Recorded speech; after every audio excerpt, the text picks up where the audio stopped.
Welcome to my YouTube channel physics with Sajal. আজকে আমরা Ray Martin question ব্যাংকের সাজেশনের প্রবাহিত ভিত্তির এমসিকিউগুলো সলভ করব। তো আমাদের ফার্স্ট কোশ্চেনটা বলছে ইলেকট্রনের সচলতার এসআই একক কী।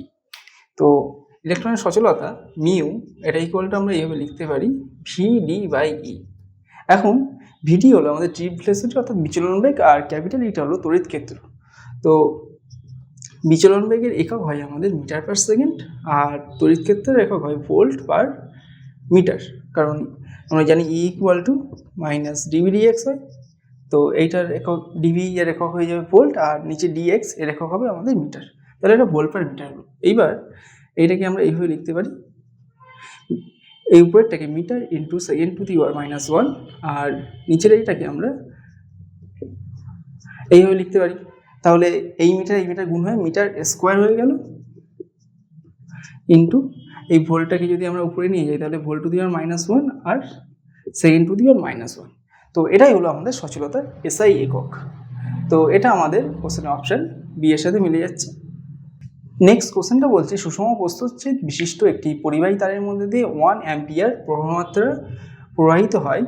প্রতি সেকেন্ডে ওই পরিবাহীর প্রস্থচ্ছেদের মধ্য দিয়ে প্রবাহিত মুক্ত ইলেকট্রনের সংখ্যা হবে। তো এখানে আমাদের মুক্ত ইলেকট্রনের সংখ্যাটা বের করতে হবে, আর আমাদের বলা আছে ওই পরিবাহী তারের মধ্যে দিয়ে প্রবাহিত তড়িৎ প্রবাহের পরিমাণ I = 1 অ্যাম্পিয়ার, আর বলেছে যে প্রতি সেকেন্ডে তাহলে কতটা করে ইলেকট্রন যাবে ওর মধ্যে দিয়ে সেটা আমাদের বের করতে বলেছে। তার মানে সময় আমাদের 1 সেকেন্ড। এখন ওই পরিবাহীর মধ্যে দিয়ে কতটা পরিমাণে আধান প্রবাহিত হচ্ছে প্রতি সেকেন্ডে সেটা আমরা বের করব। তো আমরা জানি যে Q = I × T হয়। তো I হলো 1 অ্যাম্পিয়ার আর T হলো আমাদের 1 সেকেন্ড। তাহলে এইটা হয়ে গেল আমাদের এই আধানের পরিমাণ হলো 1 কুলম্ব। এখন এই টোটাল আধানকে আমরা যদি একটা ইলেকট্রনের আধান দিয়ে ভাগ করে দেই তাহলে প্রতি সেকেন্ডে প্রবাহিত মুক্ত ইলেকট্রনের সংখ্যা আমরা পেয়ে যাব। তো এটাকে আমরা n বলছি। তাহলে n = Q/E। Q হলো আমাদের 1 কুলম্ব, আর একটি ইলেকট্রনের আধান হয় 1.6 × 10⁻19 কুলম্ব। তো এটা ক্যালকুলেশন করলে আমাদের এরকম আসে 6.25 × 10⁻80। তো ক্যালকুলেশন তোমরা নিজেরা করে নেবে। তাহলে আমাদের মুক্ত ইলেকট্রনের সংখ্যা হলো এইটা 6.25 × 10⁻18। তার মানে অপশন এটা আমাদের অ্যান্সার হচ্ছে। নেক্সট কোশ্চেনে বলছে দুটি তারের ব্যাসের অনুপাত 1:4। দুটি তারের মধ্য দিয়ে একই মানের তড়িৎ প্রবাহ হলে বিচলন বেগের অনুপাত হবে। তো দুটি তারের ব্যাসের অনুপাত অর্থাৎ D1:D2, মানে D1/D2 আমাদের বলা আছে 1/4, আর তার দুটোর মধ্যে দিয়ে একই পরিমাণে তড়িৎ প্রবাহ হচ্ছে, তার মানে I1 আর I2 আমাদের সমান এটা বলা আছে। আর তাহলে আমাদের বিচলন বেগের অনুপাত অর্থাৎ বিচলন বেগকে যদি আমরা VD দিয়ে বোঝাই তাহলে VD1/VD2 এটা কত হবে আমাদের বের করতে হবে। এখন বিচলন বেগের রাশিমালাটা আমাদের এক্ষেত্রে কাজে লাগবে। তো আমরা এটা জানি I = NEA VD হয়।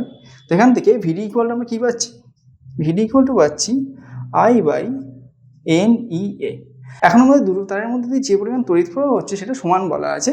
তার মানে এক্ষেত্রে আমাদের I এটা কনস্ট্যান্ট হয়ে যাচ্ছে, n হলো ইলেকট্রন সংখ্যা ঘনত্ব, তো এটাও আমাদের ধ্রুবক থাকে, আর E এটাও আমাদের ধ্রুবক। তাহলে এইগুলো আমাদের সব ধ্রুবক হয়ে যাচ্ছে।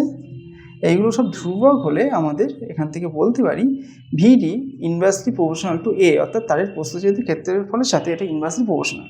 আবার এই A অর্থাৎ আমাদের তারের যে প্রস্থচ্ছেদের ক্ষেত্রফল সেটা আমাদের কেমন হয়, বৃত্তাকার হয়।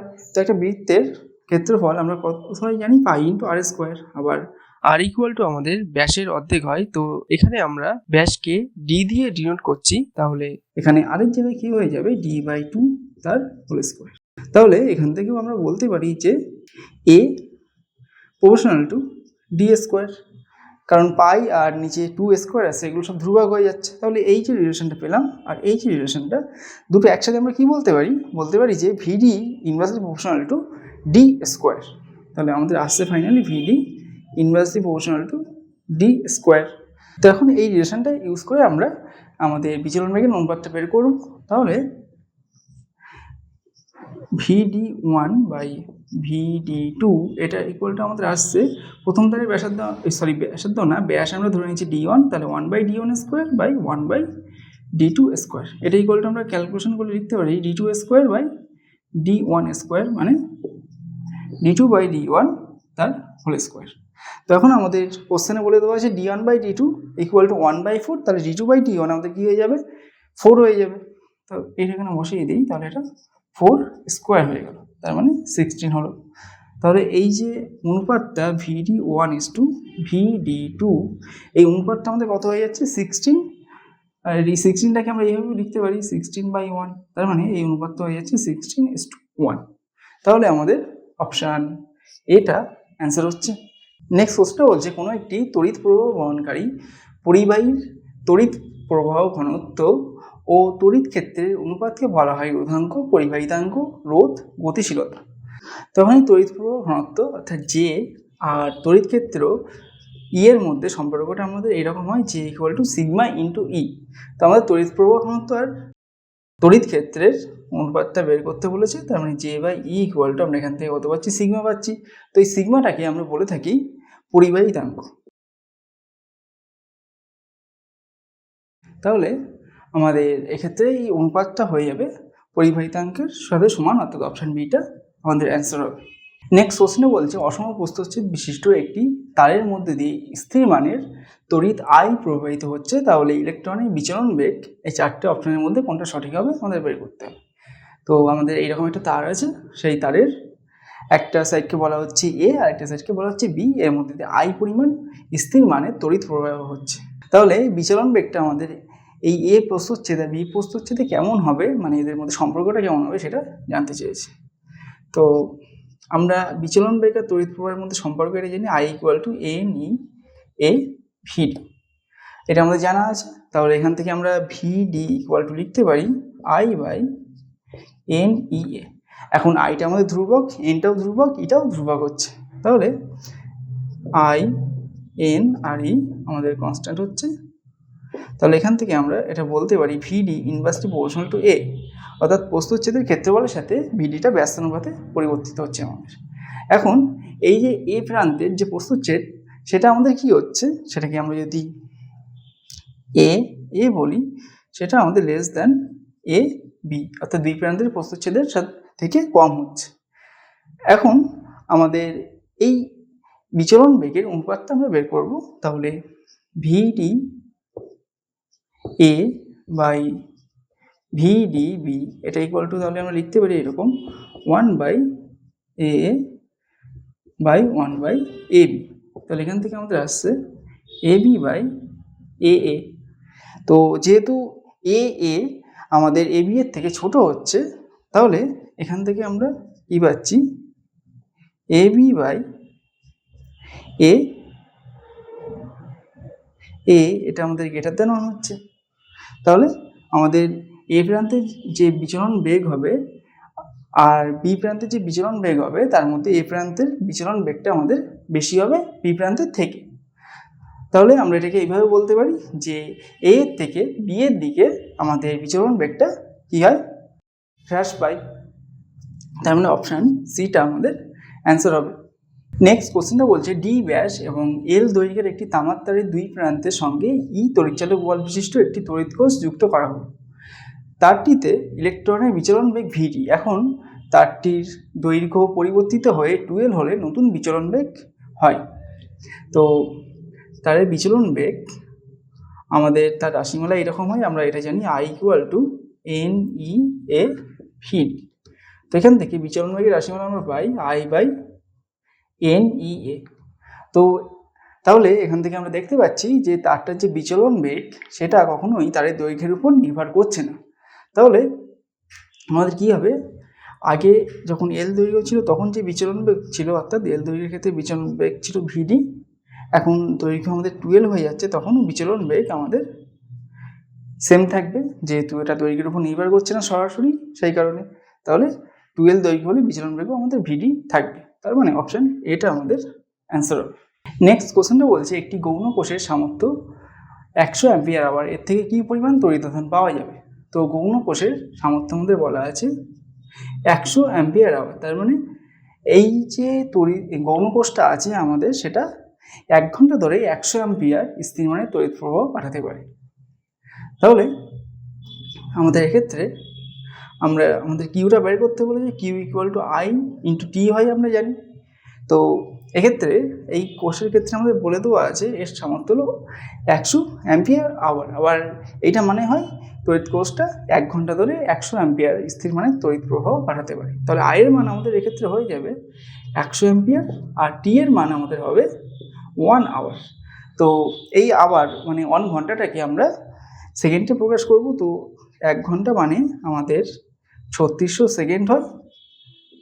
তো সেটা আমরা বসিয়ে দেবো 3600 সেকেন্ড। তো এখান থেকে তাহলে আমরা ফাইনালি পাচ্ছি 36, 4টে শূন্য হচ্ছে, তাহলে এত অ্যাম্পিয়ার ইন্টু সেকেন্ড মানে আমাদের কুলম্ব হচ্ছে। তার মানে আমাদের এইটা অ্যান্সার হচ্ছে, তাহলে অপশান ডিটা আমাদের কারেক্ট অ্যান্সার হবে। নেক্সট কোশ্চেনটা বলছে 60 অ্যাম্পিয়ার আওয়ার সামর্থ্যের একটি কোষ সম্পূর্ণভাবে খরিত অবস্থায় আছে। 5 অ্যাম্পিয়ারে কোষটিকে আয়তকরণের জন্য এই 4টে সময়ের মধ্যে কোন সময়টা আমাদের সঠিক হবে সেটা বের করতে হবে। তো কোষটা সামর্থ্য বলা আছে 60 অ্যাম্পিয়ার আওয়ার। তার মানে আমাদের কোষটা যখন সম্পূর্ণভাবে আহিত অবস্থায় আছে তখনও 1 ঘন্টা ধরে 60 অ্যাম্পিয়ার স্থির মানে তড়িৎ প্রবাহ দিতে পারে। তো এখন বলা আছে আমাদের কোশ্চেনে যে এটাকে সম্পূর্ণভাবে এই কোষটা খরিত অবস্থায় আছে, মানে এর মধ্যে কোনো চার্জ নেই। তো তাহলে 5 অ্যাম্পিয়ার কোষটিকে আয়তকরণের জন্য কত সময় লাগবে সেটা বের করতে হবে। তার মানে এক্ষেত্রে আমরা সাপ্লাই দিচ্ছি, কারেন্ট যে সাপ্লাইটা দেওয়া হচ্ছে সেটা হলো 5 অ্যাম্পিয়ার, তাহলে সময়টা আমাদের বের করতে হবে। তো আমরা এই টোটাল জিনিসটাকে যদি 5 অ্যাম্পিয়ার দিয়ে ভাগ করে দেই তাহলেই আমাদের অ্যান্সার চলে আসবে। কারণটা কি? কারণটা একটু আগেই বলেছি যে 60 অ্যাম্পিয়ার আওয়ার মানে 1 ঘন্টা ধরে আমাদের এই কোষটা 60 অ্যাম্পিয়ার মানের স্থির মানে তড়িৎ প্রবাহ সাপ্লাই দিতে পারে। তাহলে এটাকে চার্জ যখন করবো তখন উল্টো কেসটা ঘটবে। তো তাহলে এটাকে যখন চার্জ করব তখন 5 অ্যাম্পিয়ার যখন আমরা তড়িৎ প্রবাহ দেবো কোষটাকে আয়তকরণের জন্যে, তখন এই যে কোষের সামর্থ্যটাকে আমরা 5 অ্যাম্পিয়ার দিয়ে ভাগ করে দিলেই আমাদের অ্যান্সারটা চলে আসবে। তো এইটা ইকুয়াল টু আমরা কি লিখতে পারি 60 অ্যাম্পিয়ার ইন্টু 1 আওয়ার। তো তাহলে এখানে আমাদের ক্যালকুলেশন করলে আসছে এটা 5 × 60 হয়, তাহলে 12 চলে আসলো। আর এইটা আমাদের এখান থেকে তাহলে ফাইনালি পাচ্ছি আমরা কত 12 আওয়ার। তাহলে আমাদের কোষটাকে 5 অ্যাম্পিয়ারে আয়তকরণের জন্য সময় লাগবে 12 ঘন্টা। তার মানে অপশন বিটা আমাদের অ্যান্সার হবে। নেক্সট কোশ্চেনে বলছে যে রোদ বাক্সের কুণ্ডলী তৈরিতে প্রধানত কোনটি ব্যবহার করা হয়। তো রোদ বাক্সের কুণ্ডলী তৈরিতে আমরা ম্যাঙ্গানিন ব্যবহার করে থাকি, তার মানে অপশান এটা আমাদের অ্যান্সার হবে। তারপর 10 দাগ বলছে প্রদত্ত চিত্র, অর্থাৎ এই চিত্রে আমাদের 2 ওহম রোধের মধ্যে দিয়ে প্রবাহমাত্রা কত হবে। তো কোশ্চেনের মধ্যে এটা 2 ওহম বলা আছে। তো তাহলে এই 2 ওহম রোধের মধ্যে দিয়ে আমাদের তড়িৎ প্রবাহমাত্রা কতভাবে বের করতে হবে। তো এই সার্কিটটাকে আমরা এইভাবে আঁকতে পারি।